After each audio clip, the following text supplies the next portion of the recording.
Hello everyone, good morning সবাইকে। Sayani Shukla blogs চ্যানেলে একটি নতুন ব্লগে তোমাদের সবাইকে অনেক অনেক স্বাগতম, অনেক অনেক ভালোবাসা। সবাই কেমন আছো জানাবে। আশা করছি সবাই খুবই ভালো আছো আর আমরাও খুবই ভালো আছি। তো এখন বাজে ঘড়িতে সকাল 7টা আর আমি আমার ব্লগটা এখন থেকেই শুরু করছি। তো দেখো আমি এখন উনুনটা জ্বালাবো আর রান্না বসাতে হবে। সকাল সকাল ঘরে সমস্ত বাসি কাজকর্ম করে নিয়েছি, ফ্রেশ হয়ে আমি এসেছি রান্নাঘরে। আর রান্নাঘর বলতে আমার বাইরেটাতে রান্না বসাই। তো দেখো বসে পড়েছে আর কাঠগুলো এত ভেজা ছিল না, প্রচুর ধোঁয়া হচ্ছিল বলে বেশ অনেকক্ষণ ধরে আমাকে বসে রয়েছে।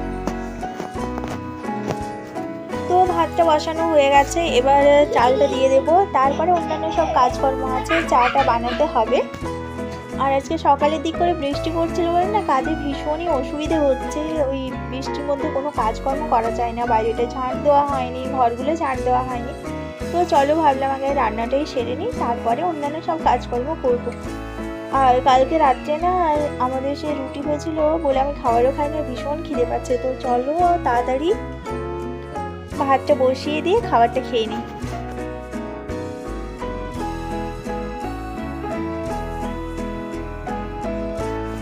তো চলো চালটা জলের মধ্যে দিয়ে দিই আর ভাতটা হতে থাকবে, ততক্ষণে ঘরে অন্যান্য কাজকর্ম সব হয়ে যাবে। আর এটা না কেনা চাল বলে বেশ অনেক দেরি হয় ভাতটা। তো দেখো ভাত হচ্ছে ওদিকে আর আমি চলে এসেছি রান্নাঘরে। এখন সবার জন্য চাটা বানিয়ে নেব। আর আমাদের জমি নিয়ে এই ধান লাগানো শুরু হয়েছে, ওই জন্য বাড়ির সবাইকে একসাথে না পাওয়াও যাচ্ছে না ঠিকঠাক। যে যখন আসবে চাটা বানিয়ে রাখলাম, তার জন্য গরম করে দেওয়া হবে। তো আমি আর মেয়ে চাটা নিয়ে বসে পড়েছি। আর টিটুর জন্য তো আগে অন্য চা খায়, ও যেহেতু লিকার চা খায় ওকে আগেই বানিয়ে দিয়েছিলাম।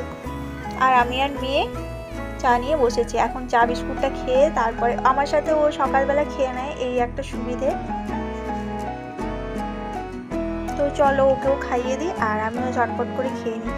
দেখেছো ক্যামেরা দেখলেই ও রং শুরু হয়ে যায়। আর ছোটোবেলাকার অভ্যেস, বিস্কুটের চা শুদ্ধ না বসলে না শান্তি হয় না কিছুতে। ওই হাতে দুটো বা প্লেটে দুটো বিস্কুট নিয়ে এসে সত্যি আমার মন ভরে না।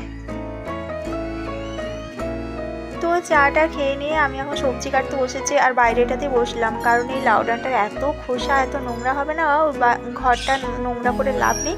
আর কলাগুলো রেখেছিলাম রান্না করবো বলে, দেখো পেকে গেছে পুরো, একদম হলুদ হয়ে গেছে। তো মেয়েকে বললাম খেয়ে নে। তো কাঁচকলা না পাতলেও কোনো টেস্ট নেই। তো এই শাকটা রান্না করব। আর আজকে যেহেতু সোমবার, তো নিরামিষ রান্না হবে, এই শাকের ভাজা হবে আর সাথে ওই ডাঁটা আলু পোস্ত হবে। তো চলো শাকটা আমি ঝটপট করে কেটে নিই। আর আগের দিন কী হয়েছে জানো তো, এইরকমভাবে শাক কাটতে গিয়ে না হাতের আমার অনেকটা অংশ কেটে গেছে।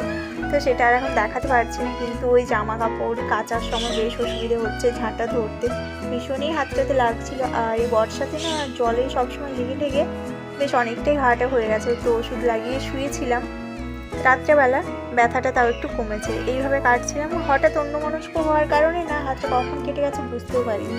যখন দেখলাম রক্ত বেরোচ্ছে তখন খেয়াল হয়েছে। তো চলো আমি তাড়াতাড়ি করে শাকটা কেটে নিই, আর এদিক ওদিক না তাকিয়ে দেরি হয়ে যাচ্ছে এবার।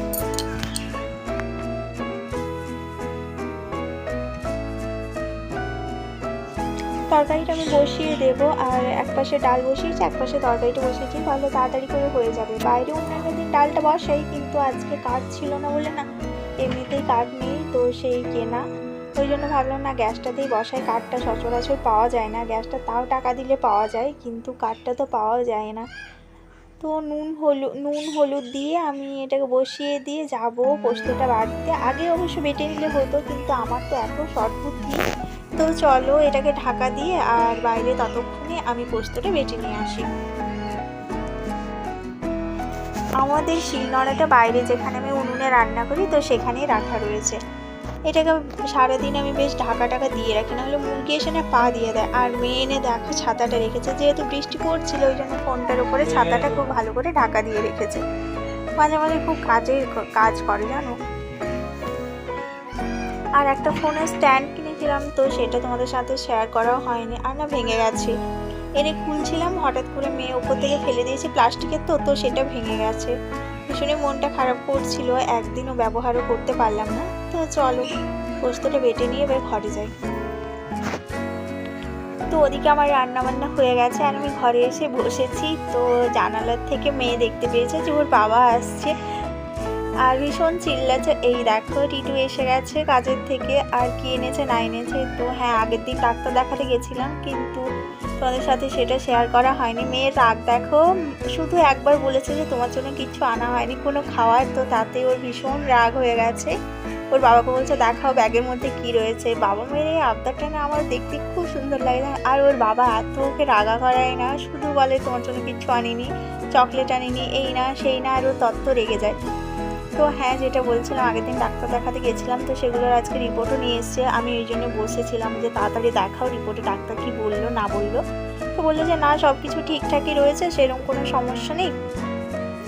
তো তারপর আমি কাঁথাগুলো একটু রোদের মধ্যে দিতে এলাম ছাদে, আর রোদ উঠেছে একটু। তো ভীষণই বর্ষার দিনে না ভীষণই গন্ধ হয়, তো ভাবলাম যাই একটু রোদে দিয়ে আসি। বালিশের মেশ ওই দুটো কাঁথা, তো সেগুলো একটু রোদে দিয়ে দিই। আর দেখো যখন বৃষ্টি পড়ছে, আর যখন রোদ ভীষণই রোদ, দেখেছো পুরো চাঁদি ফাটা রোদ। তো চলো এখন নিচে চলে যায়। তো ছাদে কাঁথাগুলো রোদে দিতে গিয়ে দেখলাম যে খুব রোদ উঠেছে, তাই ভাবলাম কিছু জামা কাপড় ছিল সেগুলো না আজকে ধুয়ে নিই, না হলে আর ধোয়া হবে না। আজকে যেহেতু একটু রোদটা বেরিয়েছে, অল্প অল্প শুকনো হয়ে গেলেও চলবে। তো চলো ঝটপট করে আমি জামা কাপড়গুলো ভিজিয়ে রাখি, আর দুপুরবেলা যখন স্নান করতে যাব তখন একবারই ধুয়ে নেব। আর দুবার করে কাচতে পারছি না, আর এত জামা কাপড় জমে এই বর্ষাতে। মেয়ে হচ্ছে কাদার মধ্যে, কাদা লেগে যায়, এই সেই করে মেয়ের আমার টিটুর করে আমাদের বেশ অনেকগুলো জামা কাপড় হয়ে যায়। তো ভীষণই টায়ার্ড লাগে জামা কাপড় কাচতে, সত্যি আমার একদম ভালো লাগে না। তো দেখো বিকেলবেলা কত জামা কাপড় হয়েছে, এই এত সব আমি দুপুরে কেচেছি, দিয়ে মোটামুটি শুকনো হয়ে গেছে।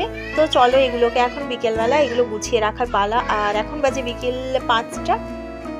একটু দুপুরবেলা মেয়ের সাথে শুয়েছিলাম, তো চোখটা লেগে গেছিলো, ভীষণ মাথাটা যন্ত্রণা করছে। তো চলো ঝটপট করে না এগুলো গুছিয়ে রাখি, তারপরে আবার ঝাঁট দিতে হবে, রান্নাবান্না সারতে হবে, বেশ অনেক কিছু আছে। আর দুপুরবেলা ভাবছিলাম একটু রিলস বানাবো, তো দেখো গলার হারটা পরেছিলাম কিন্তু আর হয়ে ওঠেনি। মেয়ে ঘুম থেকে উঠে গেল বলে না আর কিচ্ছু করা হলো না।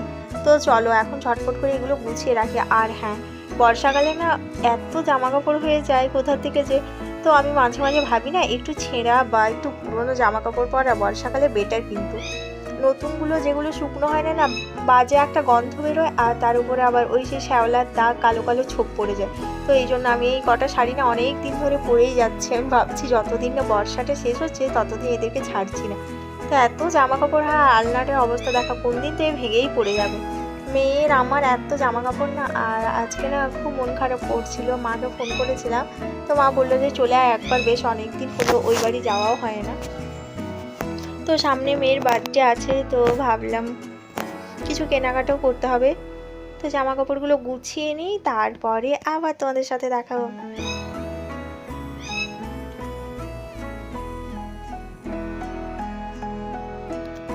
তো আজকে ব্লগটা আর কন্টিনিউ করব না, আর কেমন লাগলো জানিও, যদি ভালো লাগে তাহলে অনেক অনেক লাইক কমেন্ট আর শেয়ার করো, চ্যানেলটিকে সাবস্ক্রাইব করে পাশে থেকো। আর সবাই সুস্থ থেকো, সাবধানে থেকো, ভালো থেকো, সবাই আনন্দে থেকো। তো চলো আজকের মতো টাটা সবাইকে, আবারও দেখা হবে পরের একটি ভিডিওতে। ততক্ষণ পর্যন্ত সবাই ভালো থেকো, সুস্থ থেকো, সাবধানে থেকো, আর আমার ভিডিও দেখতে থাকো কেমন। টাটা সবাইকে।